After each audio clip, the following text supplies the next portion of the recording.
नमस्कार दोस्तों, अगर आप अपना घर बनवा रहे हो और कंफ्यूज हो कि पहले कॉलम बनवाएं या पहले वॉल को, तो दोस्तों इस वीडियो को देखने के बाद आपका सारा डाउट क्लियर हो जाएगा।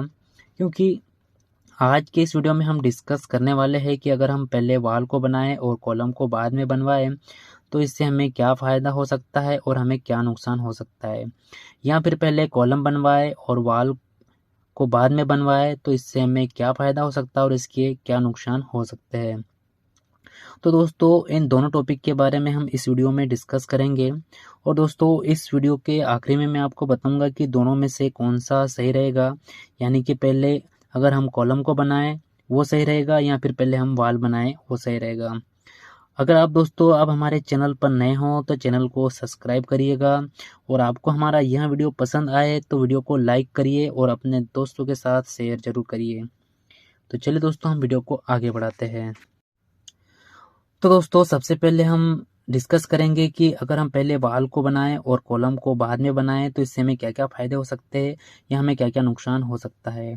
तो सबसे पहले हम इससे होने वाले फ़ायदे के बारे में जानेंगे। तो दोस्तों मैं आपको बता दूं कि जब पहले वॉल बनाई जाती है और उसके बाद में कॉलम को बनाया जाता है तो दोनों के बीच में कभी भी क्रैक नहीं आते हैं। तो अब मैं आपको बताऊंगा दोस्तों कि दोनों के बीच में क्रैक क्यों नहीं आता है। तो इसका सिंपल सा रीज़न होता है दोस्तों, क्योंकि वॉल पहले से बनी होती है और जब हम कॉलम को बनाते हैं तो कॉलम बनाने के लिए हमें कंक्रीट मिक्स तैयार करना रहता है।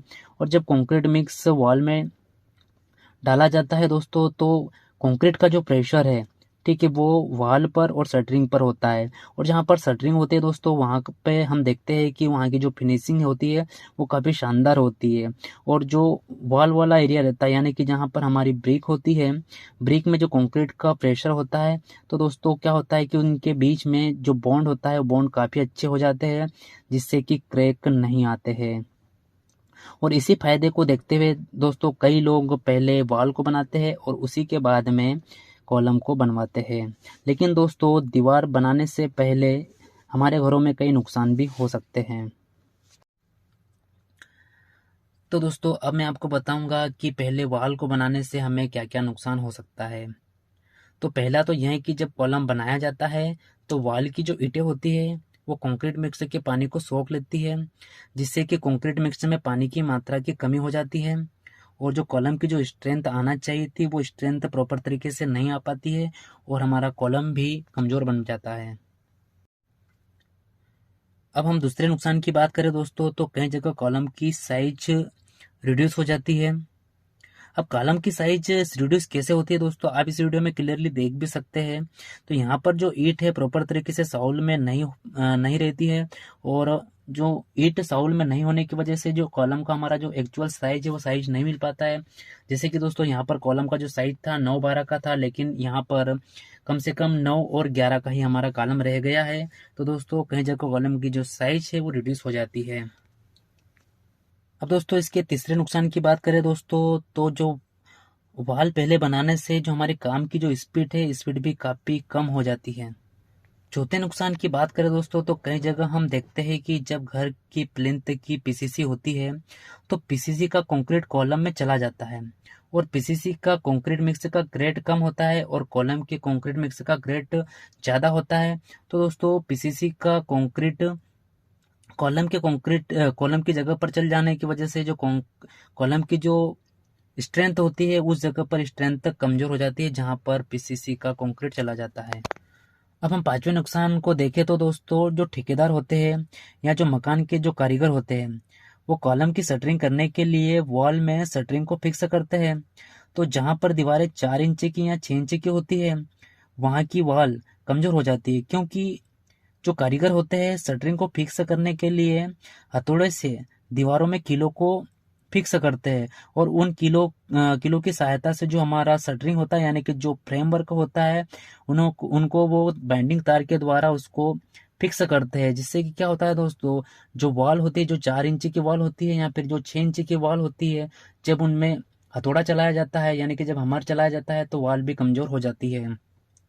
अब हम दोस्तों इसके अगले नुकसान की बात करें यानी छठे नुकसान की बात करें दोस्तों, तो जो कॉलम की जो एज होती है यानी कि जो कॉर्नर होते हैं वो भी प्रॉपर तरीके से नहीं आ पाते हैं, और जो उसकी जो फिनिशिंग प्रॉपर तरीके से आना चाहिए वो भी हमें जो वो भी कॉलम की जो फिनिशिंग प्रॉपर तरीके से नहीं आती है।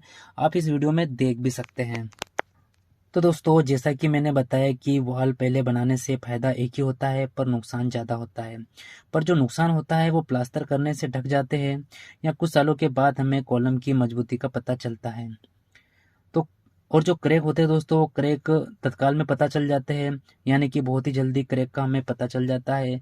इसीलिए दोस्तों कई लोग क्या करते हैं कि पहले वॉल को बनाते हैं और कॉलम को बाद में बनाते हैं, क्योंकि उसमें जो क्रैक है क्रैक जल्दी ना आ पाए, इसीलिए कई लोग पहले वॉल को बनाते हैं उसके बाद कॉलम को बनाते हैं।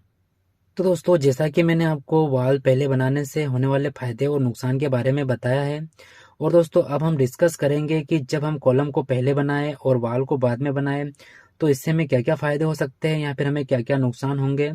मतलब कि दोस्तों आरसीसी स्ट्रक्चर बनाने में हमें फायदे या नुकसान क्या क्या होंगे, अब हम इसके बारे में डिस्कस करेंगे। तो दोस्तों पहले हम डिस्कस करेंगे कि हमें आरसीसी स्ट्रक्चर में होने वाले फायदे के बारे में हम जानेंगे। तो दोस्तों मैं आपको बता दूं कि जो आरसीसी स्ट्रक्चर होता है, यानी कि जब हम कॉलम को पहले बनाएं तो इसे देखा जाए तो एक वो प्रॉपर मेथड होती है, और इससे क्या होता है दोस्तों, कॉलम पहले बनाने से इसकी जो प्रॉपर फिनिशिंग होती है वो भी प्रॉपर तरीके से आती है। इसकी फिनिशिंग भी काफ़ी शानदार दिखती है, जैसा कि आप इस वीडियो में देख भी सकते हैं। जो कॉलम है उसकी जो फिनिशिंग है काफ़ी शानदार है, और इसमें जो कॉलम का जो साइज है वो भी कभी रिड्यूस नहीं होता है, जैसा कि हमने वॉल को पहले बनाने में डिस्कस किया था कि जो कॉलम का जो साइज है वो कई जगह रिड्यूस हो जाता है। तो ये वाली प्रॉब्लम भी नहीं होती है कि जो कॉलम का साइज है वो एक्चुअल रहता है, क्योंकि जो हमारी शटरिंग होती है वो पहले से हम फिक्स कर देते हैं उसके साइज। जैसे कि हमारा कॉलम का साइज अगर 9/12 का रहता है तो हमारा जो शटरिंग होती है वो 9/12 में हम फिक्स कर देते हैं, तो कॉलम की जो साइज रहती है वो एक्चुअल रहती है। इसके हम अगले पॉइंट की बात करें दोस्तों, तो कॉलम हमारा कहीं पे भी बैंड नहीं होता है, और जो हम अगर वॉल पहले बनाए तो कई जगह हमारे कॉलम बैंड भी हो जाते हैं। तो कॉलम को पहले बनाने से कॉलम कभी भी बैंड नहीं होता है।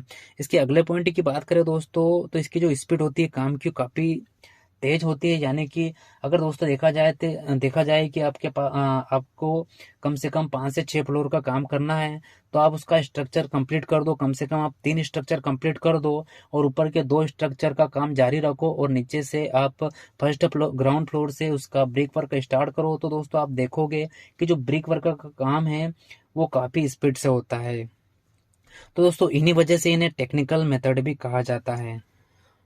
तो अब हम डिस्कस करेंगे कि अगर हम कॉलम को पहले बनाएं और वॉल को बाद में बनाएं दोस्तों, तो इससे में क्या क्या नुकसान होगा। तो दोस्तों हम कई जगह पर देखते हैं कि हमारा अगर कॉलम पहले बन जाता है और हम वॉल को बाद में बनाते हैं तो उनके बीच में क्रैक आ जाता है। आप जैसा कि इस वीडियो में देख भी सकते हैं, तो यहाँ पर क्या हुआ था दोस्तों कि पहले कॉलम को बनाया गया था, देन उसके बाद वॉल को बनाया गया।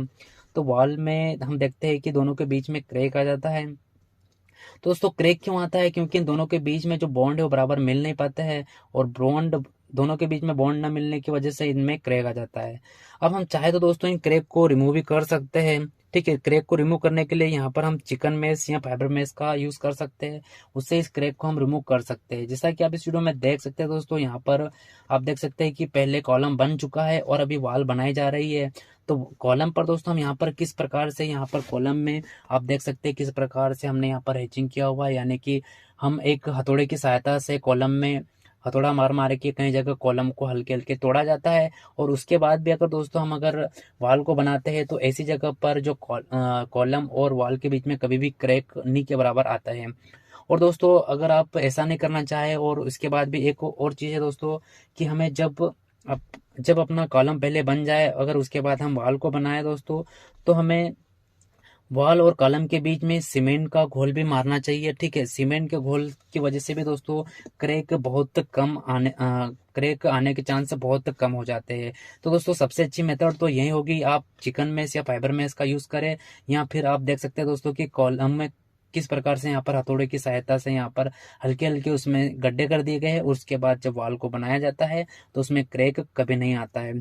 ठीक है दोस्तों, तो हमने यहाँ पर देखा है दोस्तों कि हम अगर कॉलम को अगर पहले बनाए और वॉल को बाद में बनाए तो हमें नुकसान सिर्फ एक ही जगह हमें देखने को मिलता है और फायदे कहीं होते हैं।